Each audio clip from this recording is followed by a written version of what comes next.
વંદે માતરમ વિદ્યાર્થી મિત્રો, ધોરણ 4 વિષય ગણિત ગમ્મત. ગણિત ગમ્મતમાં આપણે ભણી રહ્યા છીએ પ્રકરણ નંબર 6 ભંગાર વેચનાર.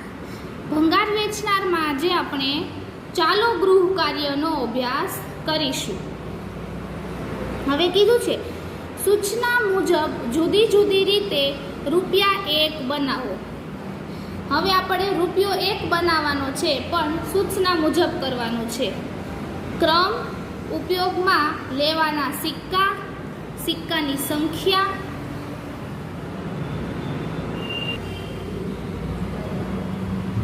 સિક્કામાં કયા કયા સિક્કાનો ઉપયોગ કરીશું? 50 પૈસાનો સિક્કો, 25 પૈસાનો સિક્કો અને 10 પૈસાનો સિક્કો.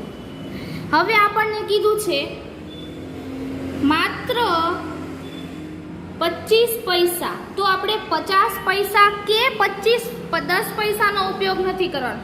માત્ર 25 પૈસાનો ઉપયોગ કરીને ₹1 બનાવવાનો છે.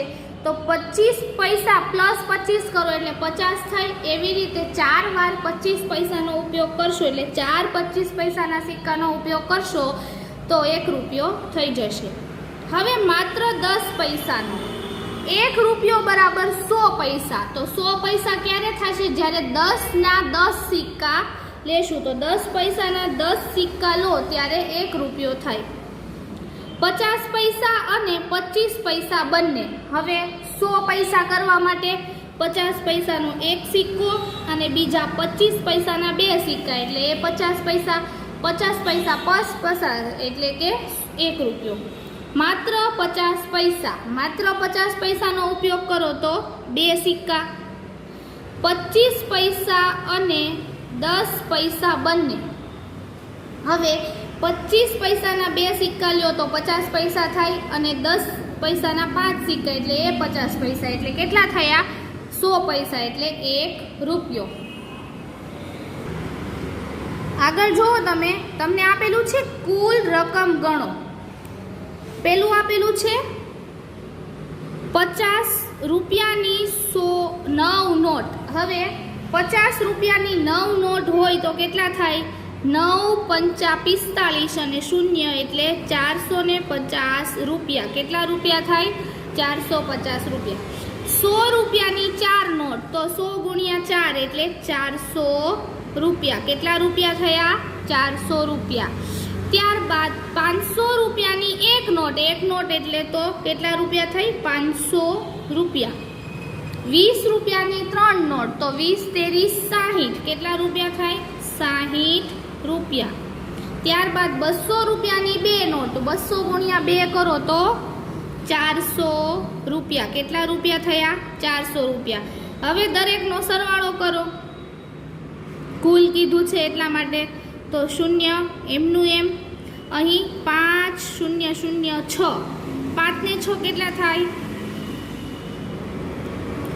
5 ને 6 11 નો 1 વધી 1. 4 ને 1 5 ને 4 9, 9 ને 5 14, 14 ને 4 18. કેટલા રૂપિયા થયા? ₹1810 થયા. કેટલા રૂપિયા થયા? ₹1810.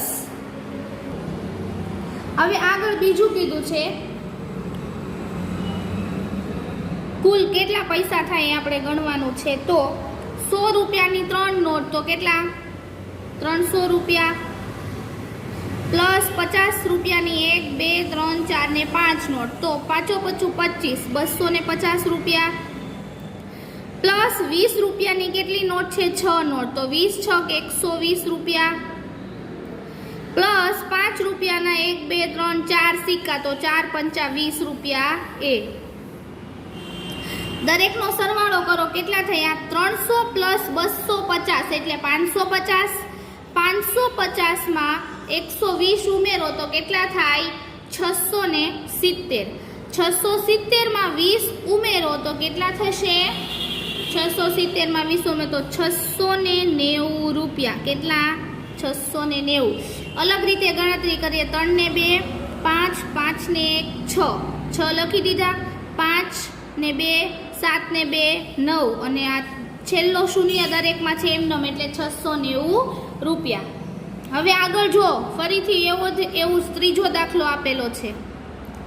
2000ની એક નોટ એટલે એના 2000 રૂપિયા પ્લસ 500ની બે નોટ તો 1000 રૂપિયા પ્લસ 200ની ત્રણ નોટ તો એ 600 રૂપિયા પ્લસ 100ની ચાર નોટ તો 400 રૂપિયા પ્લસ 50ની છ નોટ તો કેટલા થાય 300 રૂપિયા દરેકનો સરવાળો કરો 0 0 6 ને 4 10 ને 3 13નો તગડો વધી 1 1 ને 2 3 ને 1 4 તો જવાબ શું આવ્યો 4300 એટલે અથવા તો 4300 અથવા તો 4300.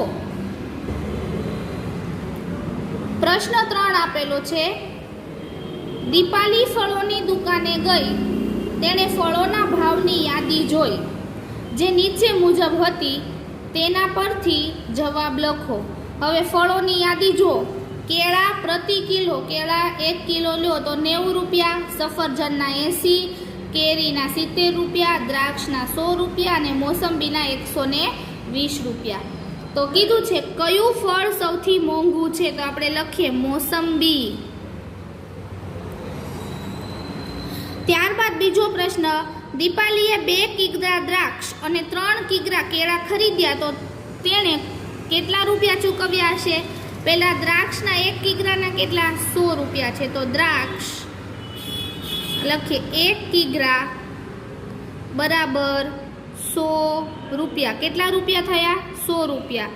તો 2 કિગ્રા બરાબર કેટલા તો 100 ગુણ્યા 2 બરાબર 200 રૂપિયા. 3 કિગ્રા કેળા લીધા તો આપણે અહીંયા લખીએ કેળા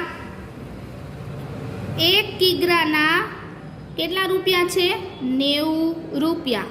તો 3 કિગ્રાના કેટલા 90 ગુણ્યા 3 કરો તો જવાબ શું આવે 3 9 27 અને 0 એટલે 270 રૂપિયા.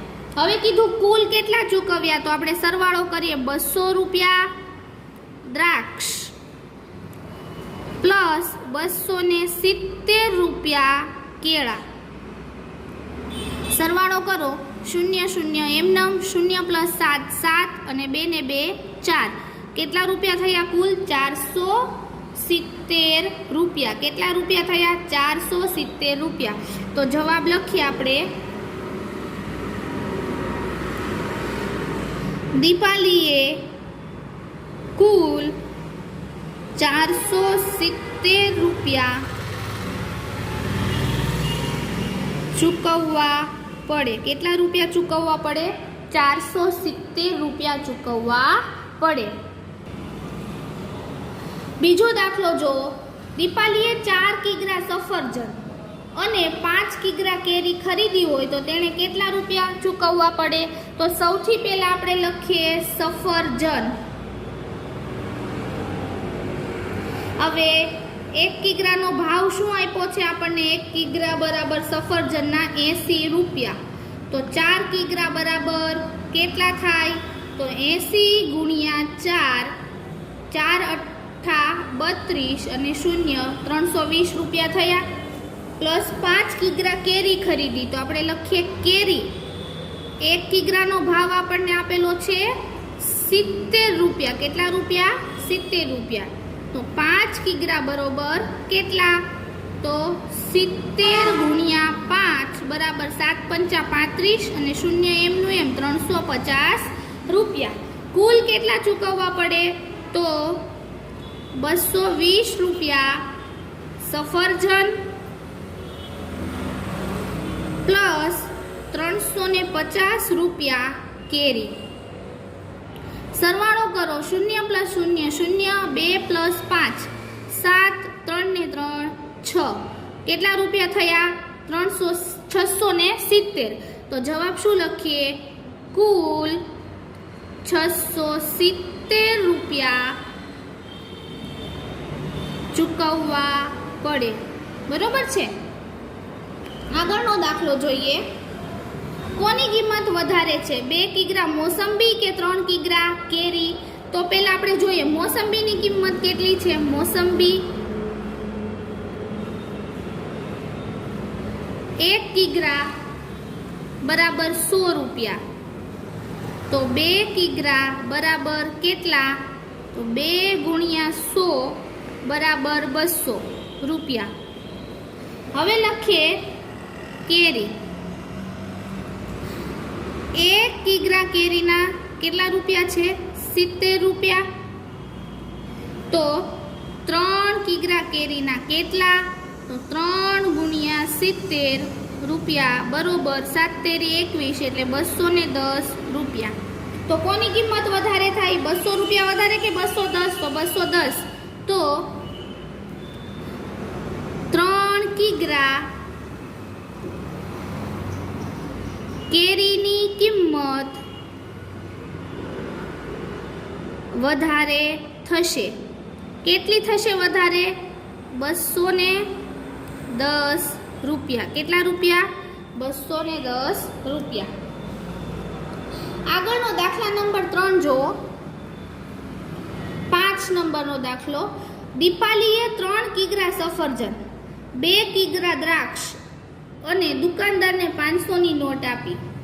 તો દુકાનદારે દીપાલીને કેટલા રૂપિયા પાછા આપ્યા છે? હવે પહેલા 3 કિગ્રા સફરજનની કિંમત જોઈએ. સફરજન 1 કિગ્રા બરાબર 80 રૂપિયા. તો 3 કિગ્રા સફરજનની કિંમત કેટલી?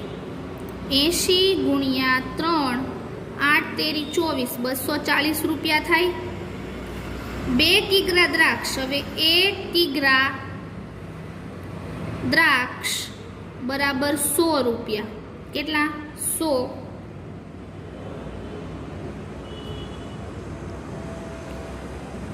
તો 2 કિગ્રા બરાબર કેટલા? તો 2 ગુણ્યા 100 બરાબર 200 રૂપિયા.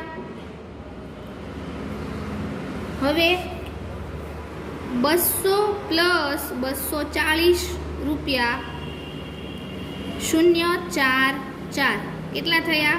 440. એને દુકાનદારને કેટલા આપ્યા? 500. તો 500 રૂપિયા ઓછા 440 કરો તો જવાબ શું આવે? 0 0.